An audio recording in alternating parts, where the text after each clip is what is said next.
In 2002, the World Health Organization, the World Trade Organization, the Norwegian Foreign Ministry, Global Health Council held a 3-day workshop about pricing and financing of essential medicines. Not surprisingly, the conclusion was, there was broad recognition that differential pricing could play an important role in ensuring access to existing medicines at affordable prices, while the patent system would be allowed to continue to play its role in providing incentives for research and development into new medicines. The experts who attended the workshop proposed to reconcile these two, apparently contradictory, aspirations by introducing different prices for medicines in low-income and rich countries. This could be achieved bilaterally, between companies and purchasers, patent holders and manufacturers, global suppliers and countries, or through a market mechanism. Vaccines, contraceptives, and condoms are already subject to cross-border differential pricing. Lately, medicines companies were forced to introduce multi-tiered pricing following court decisions, or agreements with the authorities. Brazilians and South Africans, for instance, pay a fraction of the price paid in the West for their antiretroviral AIDS medication.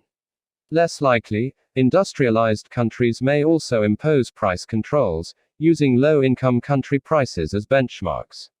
Other participants, including dominant non-governmental organizations, rooted for a reform of the TRIPS agreement, or the manufacturing of generic alternatives to branded medicines. The health safeguards, built into the trade-related aspects of intellectual property rights convention allow for compulsory licensing, manufacturing a medicine without the patent holder's permission, and for parallel imports, importing a medicine from another country where it is sold at a lower price, in case of an health emergency. Aware of the existence of this Damocles sword, the European Union and the transnational pharmaceutical lobby have come out in favor of global tiered pricing. In its 2001 Human Development Report, the United Nations Development Programme called to introduce differential rich versus low-income country pricing for essential high-tech products, as well. The Health GAP Coalition commented on the report. On the issue of differential pricing, the report notes that, while an effective global market would encourage different prices in different countries for products such as pharmaceuticals, the current system does not. With high-tech products, where the main cost to the seller is usually research rather than production, such tiered pricing could lead to an identical product being sold in low-income countries for just 1/10 or 1/100th the price in Europe or the United States. But medicine companies and other technology producers fear that knowledge about such discounting could lead to a demand for lower prices in rich countries as well. They have tended to set global prices that are unaffordable for the citizens of low-income countries, as with many AIDS medicines. Part of the battle to establish differential pricing must be won through consumer education. The citizens of rich countries must understand that it is only fair for people in developing countries to pay less for medicines and other critical technology products. Stated Sukaki Fukuda, the lead author of the report. Public declarations issued in Havana, Cuba and Costa Rica in the late 1990s touted the benefits of free online scholarship for developing countries. The World Health Organization and the Open Society Institute initiated HINARI, Health Internetwork Access to Research Initiative. Peter Suber, the publisher of the Free Online Scholarship newsletter, summarizes the initiative thus. Under the program, the world's 6 largest publishers of biomedical journals have agreed to 3-tiered pricing. For countries in the lowest tier, online subscriptions are free of charge. For countries in the middle tier, online subscriptions will be discounted by an amount. Countries in the top tier pay full price. The 6 participating publishers are Blackwell Synergy, Elsevier Science Direct, Harcourt Ideal, Springer Link, Wiley Interscience, and Wolters Kluwer. The subscriptions are given to universities and research institutions, not to individuals. But they are identical in scope to the subscriptions received by institutions paying the full price. Of 500 bottom-tier eligible institutions, more than 200 have already signed up. And most biomedical journals are already on offer. HINARI will probably be expanded to cover other scientific disciplines. Authors from developing countries also benefit from the spread of free online scholarship coupled with differential pricing. Best of Science, for example, a free, peer-reviewed, online science journal subsists on fees paid by the authors. It charges authors from developing countries less. But differential pricing is unlikely to be confined to scholarly journals. Already, voices in developing countries demand tiered pricing for Western textbooks sold in emerging economies. Quoted in the free online scholarship newsletter, Lai Ting-ming of the Taipei Times criticized Western publishers for selling textbooks to third world students at first world prices. There is a textbook pricing crisis in developing countries, which is most commonly solved by illicit photocopying. Touchingly, the issue of the dispossessed within rich country societies was raised by two African special rapporteurs in a report submitted to the UN Sub-Commission on Human Rights entitled Globalization and its Impact on the Full Enjoyment of Human Rights. It said, the emphasis on research and development investment conveniently omits mention of the fact that some of the financing for this research comes from public sources. How then can it be justifiably argued that the benefits that derive from such investment should accrue primarily to private interests? Lastly, the focus on differential pricing between countries omits consideration of the fact that there are many people within developed countries who are also unable to afford the same medicines. This may be on account of an inaccessible or inhospitable health care system in terms of cost or an absence of adequate social welfare mechanisms, or because of racial, gender, sexual orientation or other forms of discrimination. Differential pricing is often confused with dynamic pricing.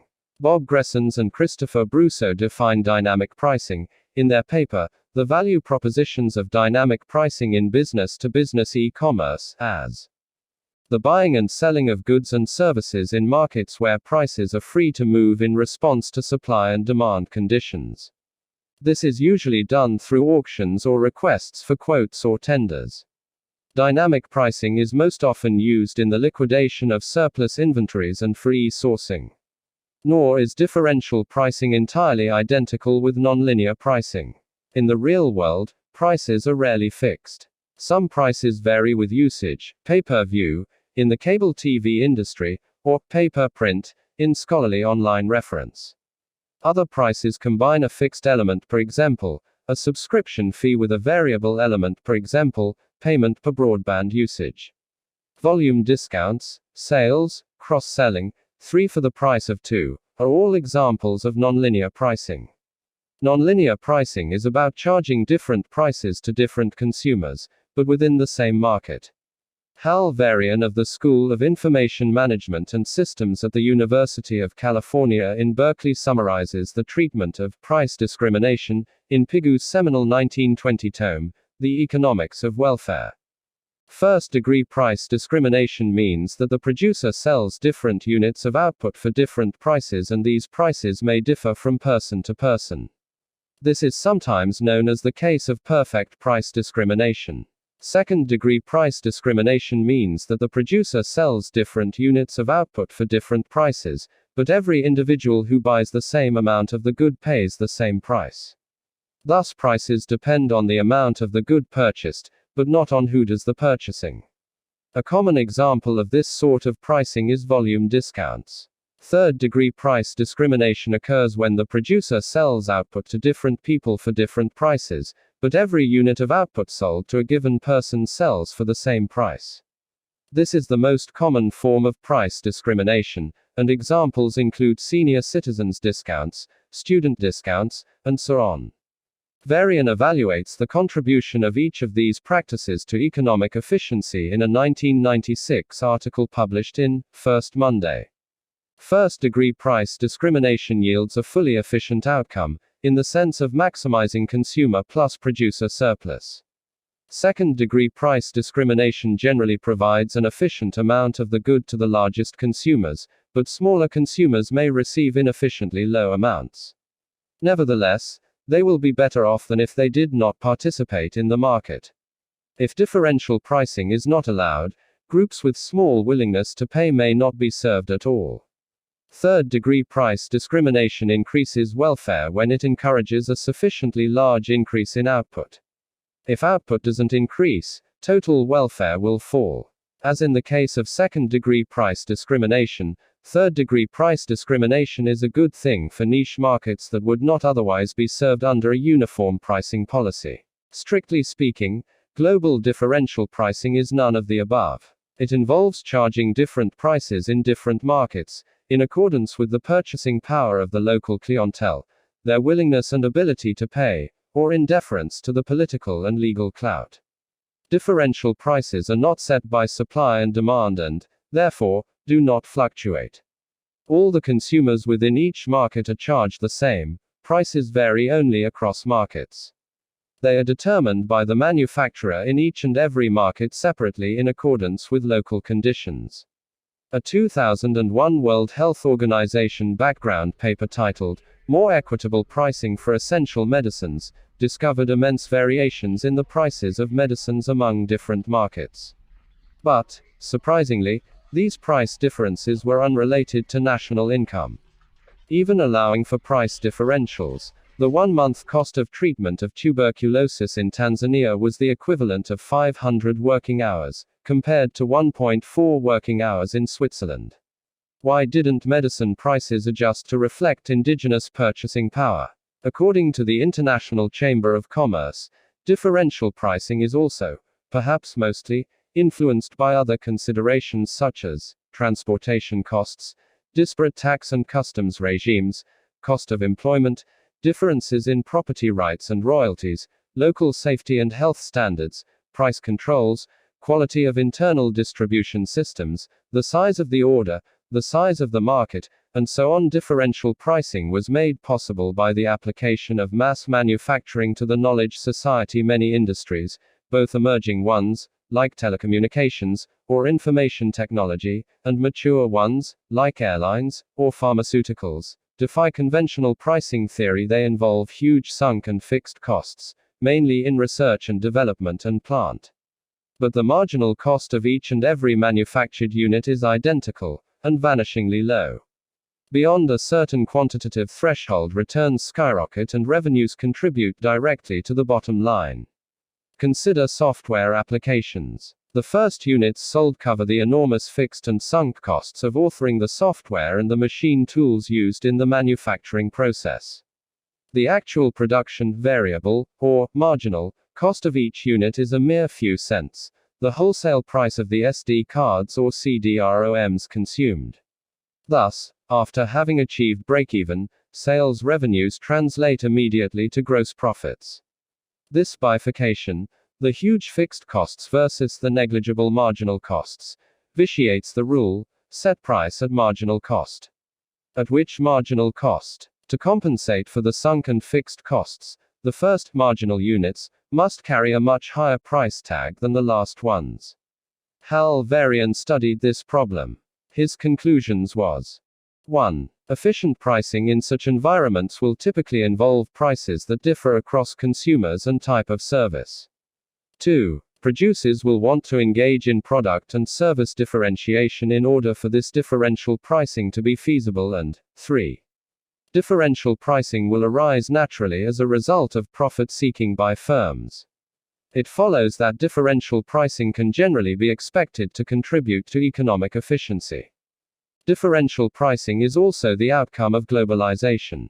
As brands become ubiquitous and as the information superhighway renders prices comparable and transparent, different markets react differently to price signals. In low-income countries, differential pricing was introduced illegally where manufacturers insisted on rigid, rich world price lists. Piracy of intellectual property, for instance, is a form of coercive and illegal differential pricing. The existence of thriving rip-off markets proves that, at the right prices, demand is rife, demand elasticity. Both piracy and differential pricing may be spreading to scholarly publishing and other form of intellectual property such as software, films, music, and e-books. Consumers are divided on the issue of multi-tiered pricing tailored to fit the customer's purchasing power. Not surprisingly, rich world buyers are apprehensive. They feel that differential pricing is a form of hidden subsidy, or a kind of third world tax. On September 2000, Amazon.com conducted a unique poll, this time among customers, regarding differential pricing, actually, nonlinear pricing, showing different prices to different users on the same book.